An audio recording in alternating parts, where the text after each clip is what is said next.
A cash splash for the states, just don't call it that. It's been careful and it's been well planned. $3.8 billion in spending accelerated to fast-track road and rail projects across the country.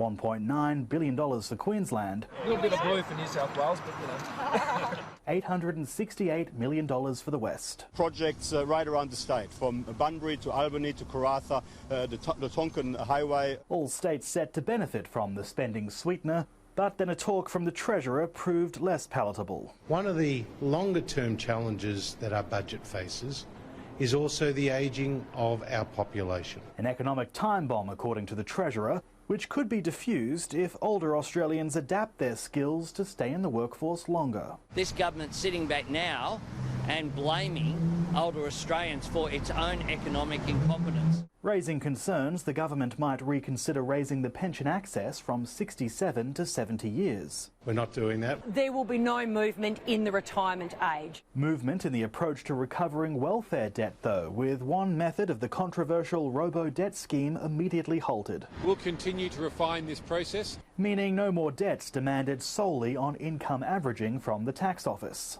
The government makes no apologies for fulfilling our legal obligation to collect debts. A class action into the legality of the scheme continues, supported by Labor and its relevant spokesperson keen to make a name for himself in his new role. I'm sick and tired of big Liberal governments bullying citizens who don't have a lot of bargaining power in society. China flexing its muscle this week, banning 2 Liberal MPs from a planned study tour. I think this is disappointing. Both Senator James Paterson and MP Andrew Hastie are outspoken on Beijing, with the Chinese embassy warning them that they should repent if wanting to be welcomed. Look, I'm not going to repent. We're free to speak our minds on issues. A former army chief offering this frank assessment of our approach. We are pants down to China on strategy. As ousted PM Malcolm Turnbull opened up about his re-election chances, suggesting his strategy was working. I'm surprised that I got as much done as I did, given the difficult circumstances, political circumstances we faced. Do you think we would have won the Prime Minister, the election, if you'd stayed as the Prime Minister? Oh, yeah, absolutely. There's not many people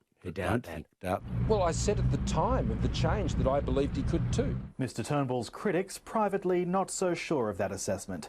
David Shiraz, Sky News, Canberra.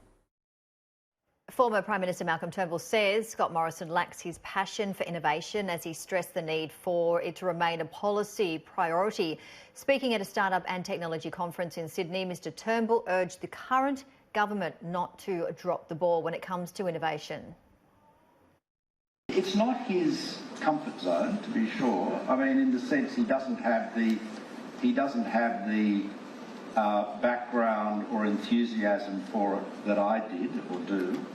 But you know, Scott was the treasurer when we agreed on the National Innovation and Science Agenda. So, you know, that wasn't a kind of just something that popped out of my head one morning. That was a process that we worked on together and came out through a full cabinet process. So I think, but I do think you need persistent advocacy, but it helps if you actually have a background in it and have an understanding.